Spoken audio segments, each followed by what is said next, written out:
In today's video, I'm going to teach you how to add circle dissolve in Photopea. First, open your web browser and head to Photopea. It runs right in the browser, so there's nothing to install. When the workspace loads, bring in the image you want to work with by choosing Open from Computer. Navigate to your file, select it, and it will appear as a new document with your image sitting on a single layer. Next, we'll set things up so the dissolve happens non-destructively. In the Layers panel, add a raster mask to your image layer. You'll see a small white thumbnail appear next to the layer's preview. That mask is what will paint the transition on.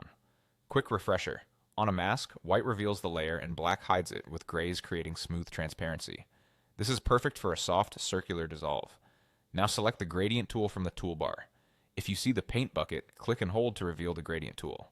At the top, open the gradient preview dropdown and choose the simple black to white preset. This ensures the effect fades cleanly from fully hidden to fully visible. While you're still in the options bar, open the gradient type dropdown and switch the style to radial. Radial creates that circular fade, which is exactly what we need. Make sure the mask thumbnail, not the image thumbnail, is selected in the Layers panel. You'll see a highlight around it when it's active. Position your cursor over the area you want to emphasize, then click and drag outward.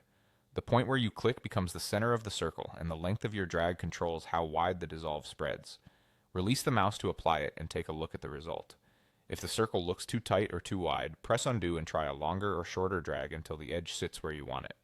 If the effect appears inverted, maybe the center is disappearing when you expected it to show, either drag in the opposite direction or toggle the reverse option in the gradient settings. For a softer edge, extend your drag farther so the gradient has more room to fade. If nothing seems to change, double check that the mask thumbnail is active before you draw. Once you're happy, zoom in and scan the edge. The radial gradient should create a smooth, even dissolve around your subject. That's all there is to it. Open your image, add a mask, pick a black to white radial gradient, and drag to reveal a clean, circular fade.